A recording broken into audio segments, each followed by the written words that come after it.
What's up, everybody? It's the Benchwarmers, and today we'll be doing a 2016 NBA redraft. So this draft had a lot of players, especially it started off really well, but there were some very weird picks early on.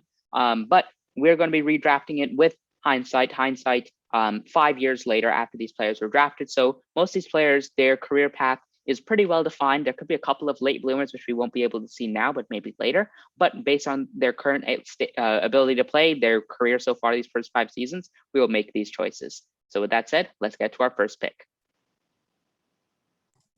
At first, we have the Philadelphia 76ers, and they ended up taking Ben Simmons. And this was actually a very solid pick. I think Ben Simmons is a very good, well-balanced player. He can play defense really well. He can also be a passer, and he can score at the basket pretty well too.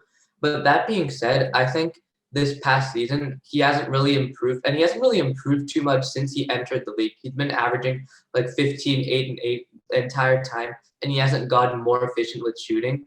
But I think that's why I want to go with someone else. And I think one player that comes to mind is Brandon Ingram. He's really shown that he can be a really good leader for a team like the Pelicans with many new players. And he's an all-star, and he's averaging like 23 points per game on really efficient shooting. He's also a decent passer as he averages 5 assists per game. So I think he would be a great pick for the Philadelphia 76ers.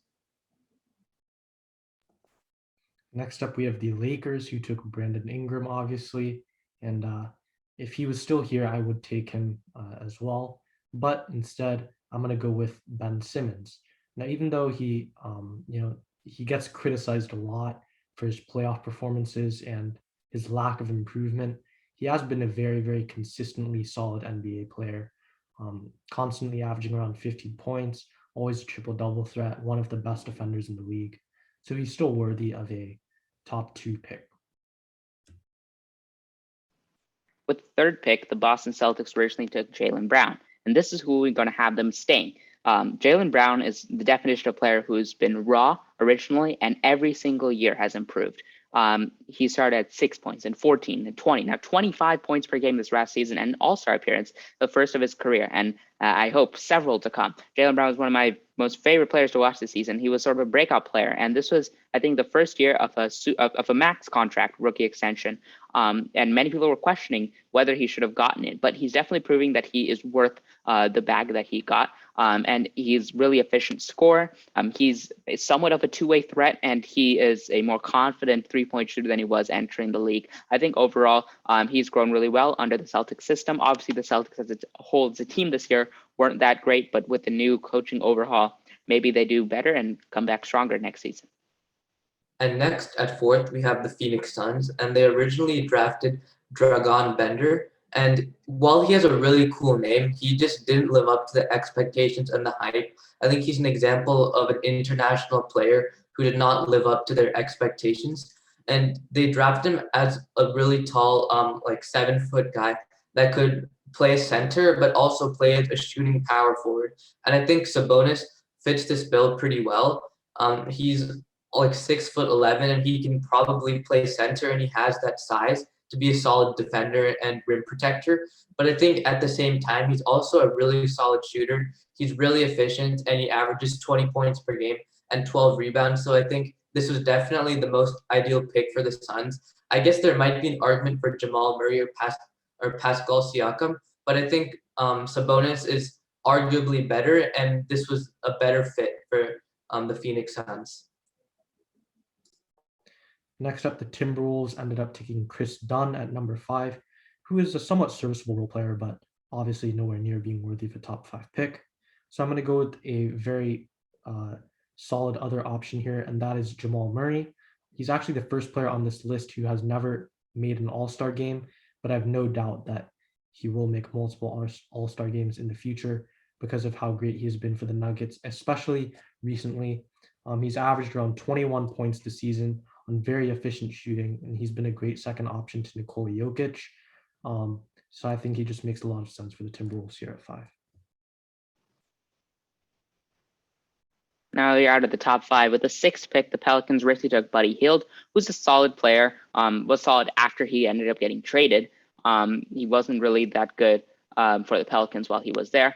But I have them instead taking Pascal Siakam, an all-star and a most improved player from last year. Pascal Siakam had a bit of a dip this past season as the Raptors, who were playing in Tampa Bay, didn't really have a home crowd, obviously, and he's a young player on a relatively young team outside of like Kyle Lowry, and he didn't really do that well this season. He but like 20 points a game, but on worse efficiency. I think overall in his career, he'll be a really good second or third option, which is sort of what he was for that 2018-19 season with Kawhi on the championship team, and he was really efficient that season. It was like 55% from the field in that season. In the playoffs, he came up really clutch. He's one of the few players from this draft, which we can guarantee, like, yeah, we've seen him in the playoffs. We've seen him in crunch time. We know that he's going to be a really good player. And it's just up to him whether he's going to be able to be a number one option for the foreseeable future. But if we're taking the 6th pick in the NBA draft, taking a really solid championship level number 2 option isn't a bad pick to go. So Pascal Siakam, you get the 6th pick. At 7th, we have the Denver Nuggets, and they originally took Jamal Murray, and this was an excellent pick. I have no complaints about this, but Jamal Murray was already taken, so we'll have to take another player, and that's why I'm going to take Malcolm Brogdon. And while I don't think he's as good as Jamal Murray, I think he's still a really solid player with similar stats and a sort of similar play style. He's throughout his career, he's averaged around 15 points per game and 5 rebounds, 5 assists on fairly efficient shooting, like 45 and 40, which is actually quite good. But I think like this past season, he really stepped it up, and he's averaging 21 points per game, and he was nearly an all-star. Some called him an all-star snub. So he may be arguably better than Murray at this point, and he has a point guard with a sort of similar play style. So I think it makes a lot of sense to pick Brogdon here. And next up, we have the Phoenix Suns, who took Marquise Chris with this pick in the 2016 NBA draft. This was definitely not the best pick for them. So I'm going to go with a different player, also another pacer like Malcolm Brogdon, and that is Karis LeVert. He's just been a very solid player throughout his career, currently averaging around 20 points, 5 assists, and 5 rebounds a game. However, he is slightly inefficient, which is definitely something I think he still needs to continue to work on. But if he can get that sorted out, he will be an incredible player because he's also a good defender as well. So I think this is a great pick for the Suns at 8. With the 9th pick, the Raptors originally took Jakob Poeltl with this pick. Now, clearly, they got several other really good players from this draft, and even from the undrafted pool, and that's exactly where we're going to go for this 9th pick. An undrafted player.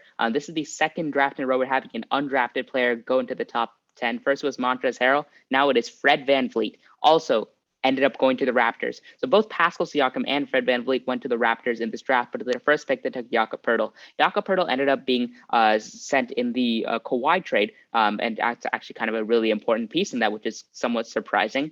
But Fred VanVleet, let's talk about him. He's currently averaging around 20 points a game on 40% shooting, which is kind of inefficient, but he did have some stellar performances, including a 50-point game, which was one of the fair few this season. There was an explosion in scoring. But Fred VanVleet is also a really good defensive player, especially given his height. I mean, he's listed at like 6 foot, but in reality, he's probably like 5'10", 5'11". He averages around 2 steals a game, which is really good for a point guard of his caliber, and he's considered a really like feisty defender. It sort of describes that whole dog mentality of the Toronto Raptors of the 2019-2020 seasons. I think going forward, he can be a really good piece on the Raptors, or if he decides to go somewhere else after his extension is over, then he'll be a really good piece anywhere he goes to. I think Fred VanVleet's a really good player to have on a championship team. Obviously, he's not a number 1 or 2 option, but he's a serviceable piece who can get clutch time baskets, as we saw in the finals versus the Warriors in Game 6 in the 4th quarter.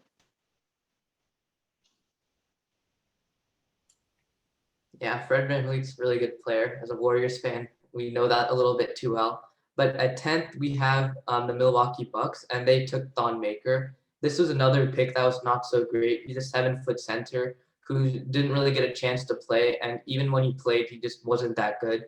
So we think they should go with a new player, and that's why we have Buddy Hield, who I think is a really solid scorer. I guess recently he's been scoring less and less points per game, but he's still hovering around the 15 to 20 points per game range on fairly efficient shooting and 40% 3-point shooting, which is really good. And I think he's also shown to be a really solid team player, as he's willing to give up the shots and allow other players to take the ball. And I think he's just a really solid player overall. They'll work really well for the Bucks, and he has a pretty similar play style to Chris Middleton. I think like a dual scoring threat like that would be very lethal on the Bucks. And with that, we finished our 2016 NBA redraft, and that wraps it up for this video. So if you liked it, like it. If you didn't like it, then let us know in the comment section below. This is the Bench Warmers signing out. See you.